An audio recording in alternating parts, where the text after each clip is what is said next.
Hey guys, कैसे हैं आप सब। आज हम बात करने वाले हैं टीसीपी हेडर और 3-वे हैंडशेक के बारे में, क्योंकि आने वाले टॉपिक्स में इनकी बहुत ज्यादा जरूरत हमें पड़ने वाली है। सो आगे बढ़ने से पहले मेरी एक रिक्वेस्ट है आपसे कि अगर आपको कंटेंट अच्छा लगता है, मेरा जो मैं कंटेंट आपके लिए बनाता हूं, तो वीडियो को लाइक जरूर करिए, क्योंकि मुझे पता ही नहीं चलता कि आपको कंटेंट अच्छा लग रहा है कि नहीं लग रहा है। और अगर आपके पास कोई दूसरे टॉपिक्स हैं जिन पर आप डिस्कशन करना चाहते हैं, तो आप वो भी कमेंट बॉक्स पे मुझे बताइए। सो अब होता क्या है कि लेट्स सपोज आपको सिस्टम ए से सिस्टम बी पे एक MP3 फाइल है, वो भेजनी है। अब वो जो आपकी MP3 फाइल होती है वो कुछ चंक्स में डिवाइड हो जाती है, मतलब कुछ पीसेस में डिवाइड हो जाती है, और हर पीस के अंदर कुछ इंफॉर्मेशन होती है। और वो इंफॉर्मेशन क्या होती है? डेटा लिंक हेडर होता है, एक IP हेडर होता है, एक TCP हेडर होता है और एक डेटा होता है। अब आप जो यहाँ पर ये डिटेल देख रहे हैं ना, ये सारी डिटेल इसमें भी प्रेजेंट होगी, इसमें भी प्रेजेंट होगी, इसमें भी होगी, इसमें भी होगी। मतलब ये DL, ये IP, ये TCP डेटा हर किसी का अपना खुद का होगा। मतलब यहाँ पे DL, IP, TCP एक होगा, यहाँ पर एक होगा, यहाँ पर एक होगा, यहाँ पर एक होगा, और ये अपने कॉरेस्पॉन्डिंग उनकी वैल्यूज को स्टोर करके रखते हैं। तो आज हम बात करने वाले हैं TCP हेडर के बारे में, क्योंकि किसी भी चीज को समझने के लिए आपको इसके बारे में पता होना बहुत जरूरी है। और डेटा का DL और IP की आपको इतनी जरूरत नहीं पड़ती है, बट थोड़ी अंडरस्टैंडिंग के लिए आपको पता होना चाहिए। वो भी हम आने वाले टाइम में डिस्कस कर लेंगे। बट अभी आपको बस एक और इंपॉर्टेंट चीज पता होनी चाहिए कि ये जो हमारा IP हेडर होता है, इसके अंदर क्या होता है, एक इंफॉर्मेशन होती है जो बहुत इंपॉर्टेंट होती है, जिसको हम बोलते हैं सोर्स IP या डेस्टिनेशन IP। ये दोनों चीजें यहां पर अवेलेबल होती हैं। ये क्या होता है, IP हेडर ही बताता है कि हमारा जो डेटा है वो कहां से निकला है और कहां को जा रहा है, मतलब किस सिस्टम से निकला है और किस सिस्टम पे इसको पहुंचना है। ये डिटेल जो होती है इसके पास होती है। अब बात करते हैं TCP हेडर पे। हमारा जो TCP हेडर होता है वो कुछ ऐसा दिखता है। तो अभी हम इसकी एक एक करके बात करते हैं।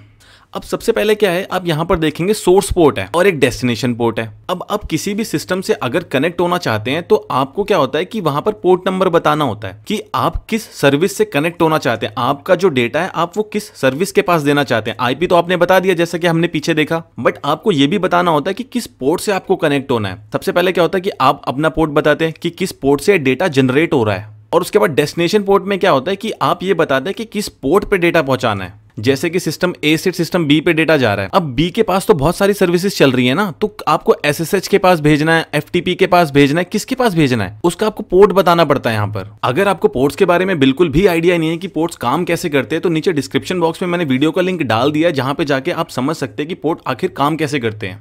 अब नेक्स्ट बात करते हैं सीक्वेंस नंबर की। सीक्वेंस नंबर जो होता है ये काफी यूजफुल चीज होती है एक सिस्टम के लिए, जब भी वो एक सिस्टम से दूसरे सिस्टम में कनेक्ट होता है। बट यही एक रीजन होता है कि कई बार क्या होता है, हैकर्स जो होते हैं वो TCP कनेक्शन को बाईपास भी कर लेते हैं सीक्वेंस नंबर की वजह से। अब सीक्वेंस नंबर क्या होता है, इसको समझता है कि जब भी आप A से B पे कनेक्ट होना चाहते हैं, तो आपको IP चाहिए सिस्टम B का, और सिस्टम B का आपको पोर्ट चाहिए। आपको ये डिटेल्स मिल गई। अब इसके बाद क्या होता है कि आपको एक सीक्वेंस नंबर चाहिए होता है कनेक्ट होने के लिए। अब ये जो सीक्वेंस नंबर होता है, ये आपका सिस्टम वो रैंडमली जनरेट करता है, ठीक है। अब रैंडम जनरेट करने के बाद क्या होता है कि अगर जो हैकर्स होते हैं उनको ये पता चल जाए कि आपका जो सिस्टम है वो किस तरीके की एल्गोरिथम यूज कर रहा है, तो वो क्या करते हैं, इसको बाईपास भी कर सकते हैं और आपके बिहाफ पे TCP के जो पैकेट्स होते हैं उसको भी भेज सकते हैं। जो ये सीक्वेंस नंबर होते हैं ये रैंडम नंबर्स होते हैं। अब रैंडम नंबर्स कैसे, कुछ ऐसा हो जाएगा, मतलब कुछ भी हो सकता है सीक्वेंस नंबर। तो सीक्वेंस नंबर कब होते हैं यूजफुल, जब आप किसी सिस्टम से कनेक्ट होना चाहते हैं या फिर आपका जो पैकेट्स का मूवमेंट हो रहा है। अभी हम आगे देखेंगे तो आपको और अच्छे से चीज समझ में आएगी। और वहीं दूसरी और अगर हम एक्नॉलेजमेंट नंबर की बात करें, तो एक्नॉलेजमेंट नंबर में क्या होता है, ये क्या करता है कि जो भी आपने यहाँ पर नंबर भेजा होता है ना, उसमें +1 करके आपको वापस भेज देता है। ये बताता है कि जो आपने मुझे डिटेल्स भेजी है वो मैंने रिसीव कर ली है। इसका मतलब बस बताने का ये होता है। अगर ये 3 4 5 6 7 8 9 1 0 भेजा है, तो लास्ट में क्या होगा, आगे का पूरा नंबर सेम होगा, लास्ट में 1 आ जाएगा 0 की जगह पर,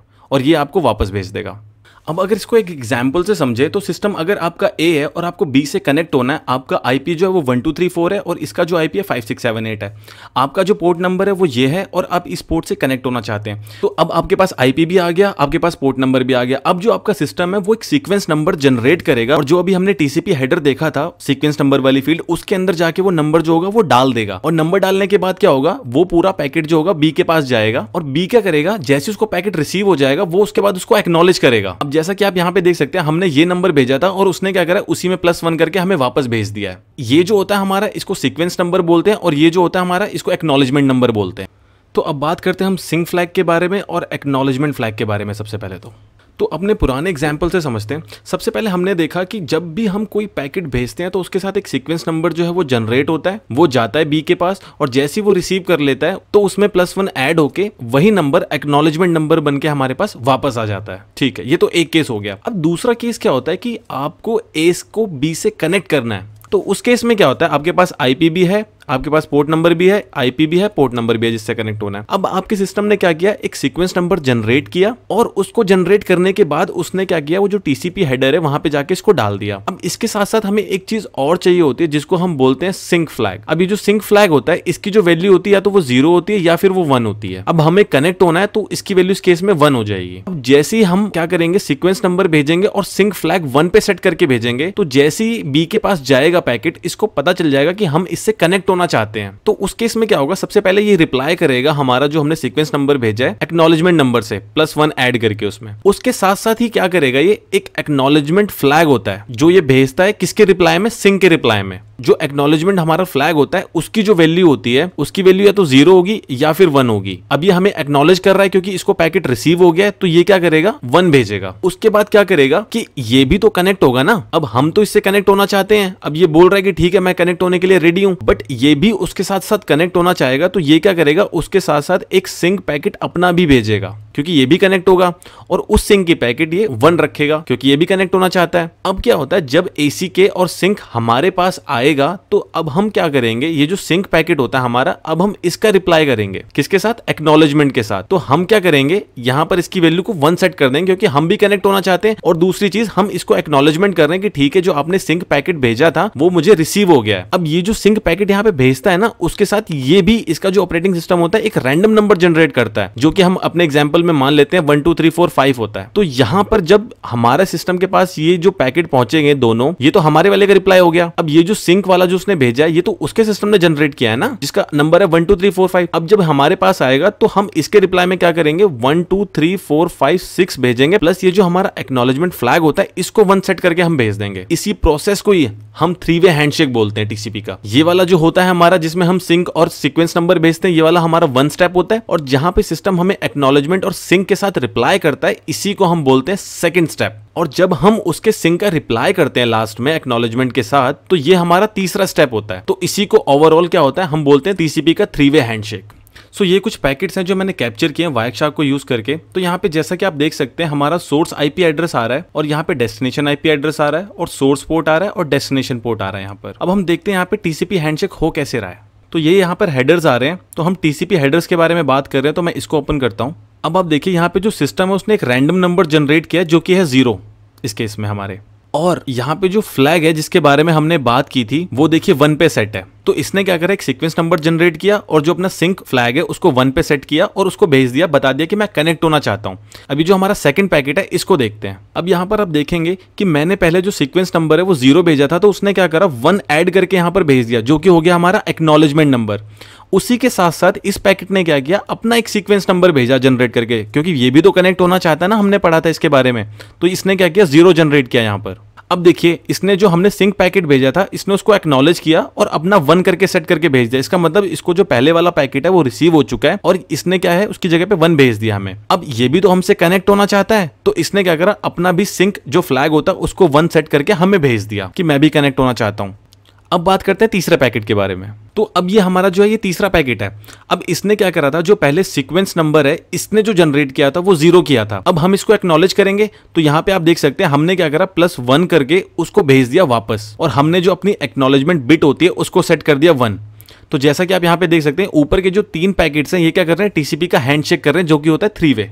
सो अब बात करते हैं हेडर लेंथ की। अब ये जो हेडर लेंथ होता है ये क्या करता है, जो हमारा टीसीपी का जो साइज होता है ना, उसकी जो वैल्यू होती है ये यहाँ पर स्टोर होती है हेडर के लेंथ में, कि हमारा जो टीसीपी हेडर है उसकी लेंथ कितनी है, पूरी उसका साइज कितना है। अब बात करते हैं रिजर्व बिट्स की। अब रिजर्व बिट्स जो होते हैं हमारे, इनका हम यूज नहीं करते यहाँ पर, ये रिजर्व्ड ही रहती है यहाँ पर। अब बात करते हैं अर्जेंट फ्लैग की। अब ये मैं आपको एक एग्जांपल से समझाता हूं। अब ये जो है हमारा सिस्टम ए है और ये हमारा सिस्टम बी है, ठीक है।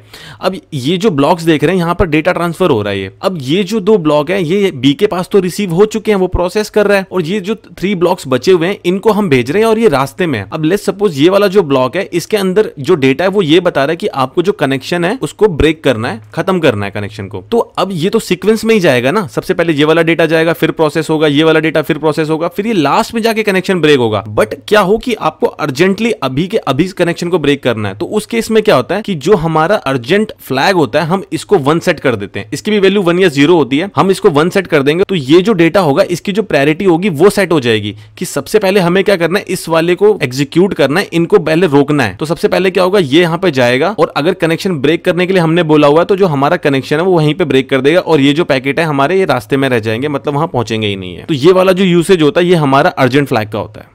अब बात करते हैं अर्जेंट पॉइंटर के बारे में। अर्जेंट पॉइंटर क्या करता है कि ये जो आपका ब्लॉक होता है हर किसी का ना यहाँ पर एड्रेस होता है। लेट्स सपोज इसका कुछ एड्रेस है, तो यहां पर क्या होता है, अर्जेंट पॉइंटर इसका एड्रेस स्टोर करके रखता है। वो ये बोलता है जो फ्लैग सेट है 1 जिसकी वैल्यू है उसका जो एड्रेस है 5 है, जहां पे जाके आपको उसको एग्जीक्यूट करना है। नहीं तो इनको पता कैसे चलेगा कि किस एड्रेस पे जाके उसको एग्जीक्यूट करना है जो हमारा ब्लॉक होगा। तो इस केस में क्या होता है, हमारा जो अर्जेंट फ्लैग होता है उसको हमने 1 पे सेट कर दिया और उस ब्लॉक का एड्रेस क्या है वो वाला जो होता है अर्जेंट पॉइंटर के पास उसका डिटेल आ जाता है। तो ये क्या होता है कि जैसे ही एग्जीक्यूट करता है बी, वो सीधा उस एड्रेस पे पहुंचता है और उसको एग्जीक्यूट कर देता है। ये होता है हमारा अर्जेंट पॉइंटर का। अब बात करते हैं पुश फ्लैग की। अब पुश फ्लैग को समझने से पहले एक चीज समझते हैं, जब भी हम डेटा ट्रांसफर करते हैं ना तो हम टाइम सेव करने के लिए और रिसोर्सेज सेव करने के लिए क्या होता है कि हमारी एप्लीकेशंस बोलते हैं कि अगर मेरे पास 5 पैकेट्स हैं वो इकट्ठे हो जाएंगे मैं तभी उनको प्रोसेस करूंगा। तो जैसे आपने 1 भेजा, 2 भेजा, 3, 4, 5 यहां पर आ गए तो एप्लीकेशन क्या करेगी, इनको पकड़ के प्रोसेस कर देगी। फिर आपने पैकेट भेजा, फिर 1 आया, फिर 2 आया, तो ये जब तक प्रोसेस नहीं होंगे जब तक ये 5 नहीं हो जाएंगे या फिर ये खत्म नहीं हो जाएंगे। तो यहां पर क्या चीज होती है कि हम अपना टाइम और रिसोर्सेज दोनों को सेव कर रहे हैं। बट कई बार क्या होता है कि आप स्ट्रीमिंग कर रहे होते हैं गेम्स की या म्यूजिक की या फिर आप वीडियो की स्ट्रीमिंग जब करते हैं तो वहां पे आपको पैकेट्स जो होते हैं वो इंस्टेंट चाहिए होते हैं, क्योंकि अगर डिले हो जाएगा फिर तो सारी चीज खराब हो जाएगी आपकी। तो वहां वाले केस में क्या होता है, हमारा जो पुश फ्लैग होता है वो यूज होता है जिसकी वैल्यू हम 1 सेट कर देते हैं, जिसका मतलब ये होता है कि इसको इंस्टेंटली क्या करना है, बफर में मूव करना है। ये हमारा बफर होता है और उसके बाद क्या होता है कि डायरेक्टली एप्लीकेशन के पास चला जाता है प्रोसेस होने के लिए। अब बात करते हैं फिन फ्लैग के बारे में। फिन फ्लैग क्या करता है, आपका जब भी आप कनेक्शन को टर्मिनेट करना चाहते हैं, अब आपका डेटा ट्रांसफर होना खत्म हो गया, अब आपका सारा काम हो गया, अब आपको कनेक्शन जो है वो ब्रेक करना है, तो उसके लिए आप क्या यूज करेंगे, फिन फ्लैग को यूज करेंगे। एक एग्जांपल से समझते हैं इसको। अब ये जो हमारा सिस्टम ए है और सिस्टम बी है, इनके बीच में कुछ डेटा ट्रांसफर हो रहा है यहाँ पर। अब सिस्टम ए जो है वो चाहता है कि अब कनेक्शन जो है उसको खत्म करना है, टर्मिनेट करना है, तो वो क्या करेगा, यहां पर उसको बोलेगा फिन। अब फिन का मतलब क्या होता है, ये एक हमारा फ्लैग होता है जिसकी वैल्यू अगर हम 1 सेट कर देंगे तो जो ये बताता है कि अब हमें कनेक्शन को टर्मिनेट करना है, मैं चाहता हूं कनेक्शन टर्मिनेट हो जाए। तो उस केस में क्या होता है कि जो बी होता है जैसे उसको पैकेट रिसीव होता है वो क्या करता है, एक्नॉलेजमेंट भेजता है कि उसको जो है ये चीज रिसीव हो गई है। उसी के साथ साथ बी जो होता है, बी भी क्या करता है, हमारा जो फिन पैकेट होता है उसको भेजता है, क्योंकि वो भी कनेक्शन अब टर्मिनेट करेगा अपनी तरफ से, तो जिसकी वैल्यू वो 1 सेट करके भेजता है। उसके बाद क्या होता है, जब ये पैकेट हमारे पास रिसीव होता है तो हम क्या करते हैं, एक्नॉलेजमेंट भेजते हैं कि अब इसको हम फाइनली फिनिश कर देते हैं। तो ये जो है यहां पर जाता है और जैसी ये चीज कंप्लीट होती है उसके बाद जो होता है हमारा कनेक्शन टर्मिनेट हो जाता है। सो अब बात करते हैं रीसेट फ्लैग के बारे में। अब हैकर्स क्या करते हैं, ये जो हमारा फ्लैग होता है इसका काफी ज्यादा मिसयूज करते हैं एक नेटवर्क को स्कैन करने के लिए। आइए इसको एक एग्जांपल से समझते हैं। अब आप जैसा कि यहाँ पे देख सकते हैं ये हमारा सिस्टम ए है और ये सिस्टम बी है। अब आपको क्या करना है, आपको रिमोटली कनेक्ट करना है सिस्टम बी से। सो आप क्या करेंगे, उसके लिए एक सीक्वेंस नंबर जनरेट करेंगे और क्या करेंगे, अपनी जो सिंक बिट होगी उसको सेट करेंगे 1 पे। अब आपने सिंक जो है वो भेज दिया। यहाँ पर अपने एग्जांपल में हम SSH की बात करते हैं, तो अगर तो वो पोर्ट ओपन होगा कि ये क्या करेगा, सिंक फ्लैग भेजेगा और उसके बाद एक्नॉलेजमेंट फ्लैग होता है उसको भी भेजेगा और प्लस जो हमारा सीक्वेंस नंबर और एक्नॉलेजमेंट नंबर होता है वो भी भेजेगा। और उसके बाद यहाँ पर क्या होगा, ये इसको जो होता है सिंक को इसको एक्नॉलेज करेगा। तो ये हमारा कंप्लीट हो जाता है 3 वे हैंडशेक यहाँ पर। बट अगर अब क्या हो कि यहाँ पर अगर वो जो पोर्ट है हमारा SSH का वो चल ही नहीं रहा हो, वो बंद हो, तो उस केस में क्या होगा, हम फिर से सिंक पैकेट भेजेंगे कनेक्ट होने के लिए। अब उसके बाद बी क्या करता है, इसको पहले एक्नॉलेज करता है। अब इसके पास तो वो SSH की सर्विस नहीं चल रही है, तो वो क्या करेगा, यहाँ पर रीसेट जो हमारा फ्लैग होता है उसको 1 पे सेट करके वापस भेज देगा। इसकी भी वैल्यू 0 या 1 होती है, तो वो क्या करेगा, रीसेट को 1 सेट करेगा और हमारे पास वापस भेज देगा। इसका मतलब ये होगा कि जो हमारा SSH जिससे आप कनेक्ट होना चाहते हैं वो यहाँ पर नहीं चल रहा है। सो अब बात करते हैं विंडो साइज के बारे में। इसको एक एग्जांपल से समझते हैं। अब आप जैसा कि यहाँ पे देख रहे हैं, ए जो है वो कुछ डेटा पैकेट भेज रहा है जिसकी सिंक वैल्यू कुछ रैंडम है और बी क्या कर रहा है, उस पैकेट को फिर एक्नॉलेज कर रहा है। अब ये जो प्रोसेस है ये हर बार चलता रहेगा। अब वो जितनी बार सिंक भेजेगा ये उतनी बार क्या करेगा, एक्नॉलेजमेंट नंबर के साथ उसको एक्नॉलेज करेगा। अब इसमें क्या होता है, हमारा टाइम और रिसोर्सेज काफी हद तक वेस्ट हो जाते हैं। तो इसको ऑप्टिमाइज करने के लिए क्या करते हैं, हमारा जो विंडो साइज होता है उसको यूज करते हैं। अब विंडो साइज के केस में क्या होता है कि आपको मैक्सिमम एक विंडो सेट करनी पड़ती है।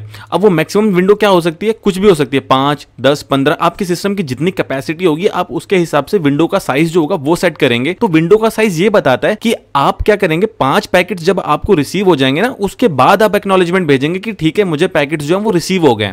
मतलब जैसे ये आया, ये भी आया, अब यहां से आपको 5 जो पैकेट है वो आ गए। अब इसके बाद क्या करेंगे, आप फिर एक्नॉलेजमेंट भेजेंगे। तो ये जो प्रोसेस होता है ये हमारा विंडो साइज में होता है कि आपको 10 पैकेट के बाद एक्नॉलेजमेंट भेजना है तो आप 10 के बाद भेजिए, आपको 15 के बाद एक्नॉलेजमेंट भेजना है तो आप 15 के बाद भेजिए। ऐसे ही आप जो अपनी विंडो साइज होती है उसको सिलेक्ट कर सकते हैं। अब बात करते हैं चेकसम के बारे में। अब चेकसम क्या होता है कि जब भी आप ए से बी पॉइंट पे पैकेट अपना भेजते हैं तो उसके अंदर का जो डेटा है वो सेम है कि नहीं है, उसके अंदर की जो फील्ड्स हैं वो सेम है कि नहीं है, उसको वैलिडेट करने के लिए चेकसम का रोल प्ले होता है। अब इसको जनरेट करने का एक फॉर्मूला होता है हमारे पास होता है pseudo header, TCP header plus data. अब इन सारी चीजों को हम क्या करते हैं, एक फंक्शन में डालते हैं और फिर हमारे पास क्या होता है, एक वैल्यू आती है जिसको हम चेकसम बोलते हैं और जिसको क्या करते हैं हम पैकेट में इंक्लूड कर देते हैं और फिर दूसरे सिस्टम के पास भेजते हैं और वो फिर से क्या करता है, सूडो हेडर जनरेट करता है, टीसीपी हेडर लेता है और डेटा जो है उसको लेता है और तीनों को क्या करता है, एक फंक्शन में डालता है और फिर जो होता है चेकसम वैल्यू अगर सेम आती है तो वो पैकेट को एप्लीकेशन के पास पास कर देता है, अदरवाइज क्या करता है उसको वहीं पर ही ड्रॉप कर देता है पैकेट को। अब ये हमारा सूडो हेडर होता है जिसके अंदर क्या होता है, source IP address, destination IP address, कुछ जीरोस होती हैं, उसके बाद प्रोटोकॉल कौन सा है, टीसीपी, यूडीपी, और जो हमारा टीसीपी है उसकी लेंथ कितनी है। अब उसके बाद क्या करते हैं, हम टीसीपी हेडर लेते हैं, डेटा ले लेते हैं। अब ये 3 चीजें हो गई हमारे पास। अब इसको क्या करेंगे, एक फंक्शन में डालेंगे, उसके बाद एक चेकसम जनरेट होता है, उसको क्या करते हैं हम पैकेट में यहां पर डाल देते हैं और सेम यही चीज सिस्टम बी के पास पहुंचती है और वो भी फिर इसी तरीके से क्या करता है, एक चेकसम जनरेट करता है और दोनों को वैलिडेट करता है क्या दोनों सेम है। अगर तो दोनों सेम होते हैं तो वो क्या करता है, पैकेट को एप्लीकेशन के पास भेज देता है, नहीं तो क्या करता है, पैकेट को वो ड्रॉप कर देता है। अब बात करते हैं ऑप्शंस के बारे में। अब यहां पे क्या होता है, आपका जो टाइम स्टैम्प होता है उसकी वैल्यू आ जाती है, या फिर आप जो सेगमेंट है उसकी डिटेल्स आ जाती है, या फिर उसके बाद अगर कोई कंप्रेशन से रिलेटेड जो फील्ड्स होती हैं उनकी डिटेल्स यहां पर आ जाती है आपकी। अब बात करते हैं डेटा के बारे में। अब यहां पे क्या होगा, या तो आपका एक्चुअल जो डेटा होता है वो आ जाता है, या तो उसके बाद क्या होता है जो और कोई हेडर होगा वो आ जाएगा, तो हम उसको फर्दर क्या करेंगे, फिर ब्रेक करेंगे और उसकी जो डिटेल्स होती हैं उसको एक्सट्रैक्ट करने की कोशिश करेंगे, जैसा कि हमने ओएसआई लेयर में पढ़ा था। सो जब भी आप किसी पैकेट को कैप्चर करेंगे वायरशार्क से, तो वो जो हमने हेडर्स की डिटेल्स अभी पढ़ी हैं वो सारी की सारी आप देख सकते हैं। देखिए यहाँ पे सोर्स पोर्ट आ रहा है, डेस्टिनेशन पोर्ट आ रहा है, उसके बाद सीक्वेंस नंबर क्या है उसका वो आ रहा है, एक्नॉलेजमेंट नंबर आपको यहाँ पर दिख रहा है, उसके बाद फ्लैग्स कौन कौन से हैं आपके, पुश हमने पढ़ा, रीसेट, सिंक, फिन, ये सारे फ्लैग्स आपको यहाँ पर मिल जाएंगे। उसके बाद विंडो का साइज क्या है, चेकसम की डिटेल्स, अर्जेंट पॉइंटर, ऑप्शंस। चीज़ों को प्रैक्टिकली करने के लिए क्या कर सकते हैं, आप वायरशार्क यूज करिए और कुछ पैकेट को कैप्चर करिए और उसके बाद उनको एनालाइज करिए, आपको चीज़ें और अच्छे से समझ में आ जाएंगी। अगर वीडियो अच्छी लगी तो वीडियो को लाइक शेयर तो जरूर करिए और अगर चैनल पे पहली बार आए तो सब्सक्राइब तो जरूर बनता है आपका करना, ऐसे और टॉपिक्स देखने के लिए।